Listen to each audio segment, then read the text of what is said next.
selamat bertemu dalam renungan harian Klasis Semarang Timur.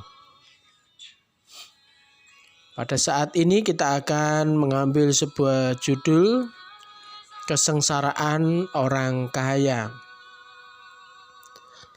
Ayatnya diambil dari Yakobus 5 ayat 1-6. Dan pokoknya kita ambil dari ayat yang pertama. Demikian sabda firman Tuhan. Peringatan kepada orang kaya. Jadi sekarang, hai kamu orang-orang kaya, menangislah dan merataplah atas sengsara yang akan menimpa kamu. Kekayaanmu sudah busuk, dan pakaianmu telah dimakan ngengat. Emas dan perakmu sudah berkarat, dan karatnya akan menjadi kesaksian terhadap kamu, dan akan memakan dagingmu seperti api. Kamu telah mengumpulkan harta pada hari-hari yang sedang berakhir. Sesungguhnya telah terdengar teriakan besar, karena upah yang kamu tahan dari buruh yang telah menuai hasil ladangmu dan telah sampai ke telinga Tuhan semesta alam, keluhan mereka yang menyabit panenmu. Dalam kemewahanmu, kamu telah hidup dan berfoya-foya di bumi. Kamu telah memuaskan hatimu sama seperti pada hari penyembelihan. Kamu telah menghukum, bahkan membunuh orang yang benar, dan ia tidak dapat melawan kamu. Bapak, Ibu, Saudara yang dikasihi oleh Tuhan, saya akan mengulangi ayat yang pertama. Jadi sekarang, hai kamu orang-orang kaya, menangislah dan merataplah atas sengsara yang akan menimpa kamu. Bapak, Ibu, Saudara yang dikasihi oleh Tuhan, ada seorang pendeta dalam sebuah HUT Sinode pernah berkata, menjadi orang Kristen kalau bisa yo sugih. Sugih itu dalam bahasa Indonesia kaya. Sugih ilmune, sugih pengalamane, yo yen iso sugih bandane. Bapak, Ibu, Saudara yang dikasihi oleh Tuhan, kalau apa yang dikatakan oleh pendeta itu kita sandingkan dengan Yakobus 5 ayat 1, saya akan mengulangi. Jadi sekarang, hai kamu orang-orang kaya, menangislah dan merataplah atas sengsara yang akan menimpa kamu. Kalau kita bandingkan, sekilas seakan-akan tersurat bahwa Tuhan itu alergi terhadap orang kaya. Alergi terhadap kekayaan. Sehingga tidak salah ketika ada orang yang membaca Yakobus 5 ayat 1, kemudian muncul keinginan, saya tidak mau jadi orang kaya. Duh, kenapa? Nggak, nanti hidupku sengsara. Kenapa? Karena akan dihukum oleh Tuhan. Bahkan masuk neraka. Bapak, Ibu, Saudara yang dikasihi oleh Tuhan, kalau kita lihat sekilas, mungkin kita mempunyai pandangan yang seperti itu. Tetapi kalau kita melihat apa yang tertulis dalam Alkitab, baik dalam Perjanjian Lama dan Perjanjian Baru, Bapak, Ibu, Saudara dapat menemukan banyak orang percaya yang kaya. Seperti Abraham, seperti Nuh, seperti Daud, seperti Salomo dan banyak lain lagi yang tertulis dalam Perjanjian Lama, dan mereka orang-orang yang dipilih oleh Tuhan dan mereka adalah orang-orang kaya. Dan ketika Bapak Ibu melihat para murid Tuhan Yesus dan para pengikutnya, sebagian ternyata juga kaya. Yusuf Arimatia dalam Matius 27 ayat 57. Kemudian Yohana, istri Khusa, Maria Magdalena, kemudian Susana, dan banyak perempuan lain dalam Lukas 8 ayat 3. Itu juga orang-orang kaya.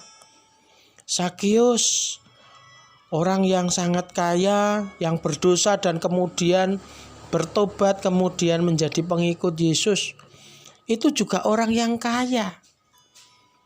Dan masih banyak lagi orang-orang yang percaya kepada Tuhan Yesus, baik itu murid Yesus ataupun pengikut Yesus, yang punya kekayaan yang banyak.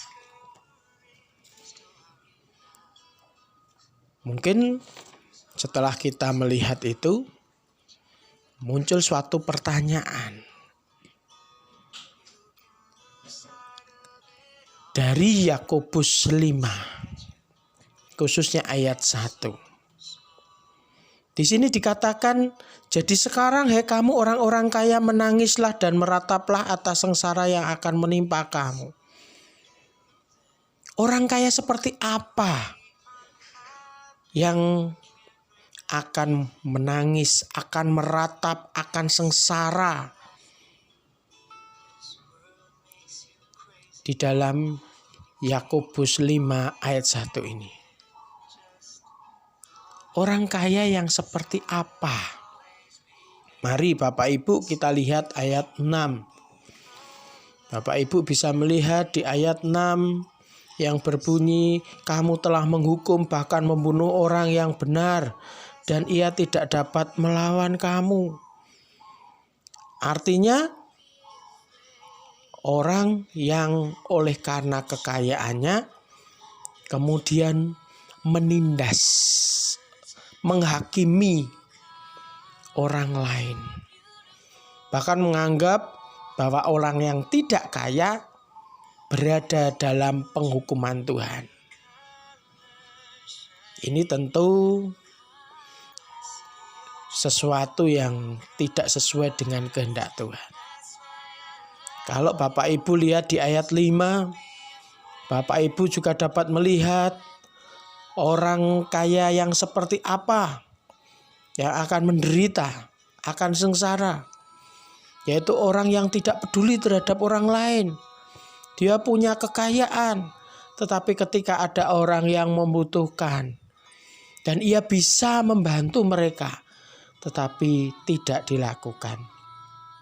Ayat 4, Bapak Ibu Saudara bisa melihat orang yang mengumpulkan harta dengan tidak benar. Bahkan di ayat 4 kita bisa melihat seharusnya orang sudah menerima bayaran dari pekerjaan yang dilakukan, tetapi ternyata tidak diberikan. Sikap memeras orang lain tentu tindakan yang tidak sesuai dengan apa yang dikehendaki Tuhan. Dan orang yang kaya karena mendapatkan kekayaan yang tidak benar tentu akan dihukum oleh Tuhan. Bahkan Bapak Ibu kalau kita lihat di ayat 3 yang terakhir, kamu telah mengumpulkan harta pada hari-hari yang sedang berakhir. Artinya orang kaya yang mengutamakan harta daripada mengutamakan Tuhan. Jadi kita tahu orang kaya seperti apa yang akan menangis, orang kaya seperti apa yang akan meratap Dan orang kaya seperti apa yang akan sengsara menerima penghukuman Tuhan. Belajar dari sabda firman Tuhan ini, kalau kita diberi berkat oleh Tuhan menjadi orang yang kaya. Yang pertama, apa yang Tuhan berikan kepada kita sebagai berkat, kiranya juga bisa menjadi berkat bagi orang lain. Lalu yang kedua, kalau kita kaya, kekayaan yang kita peroleh harus dengan cara yang benar, bukan dengan memeras orang lain dan menghakimi orang lain. Lalu yang ketiga, kita harus tahu bahwa hidup kita di dunia ini hanya sementara. Harta yang kita kumpulkan hanya sebagai sarana untuk hidup. Maka kita harus mengutamakan Tuhan. Jadikan kekayaan menjadi sarana untuk memuliakan Tuhan. Dan tetap jadikan Tuhan yang utama dalam hidup kita. Tuhan memberkati kita. Amin.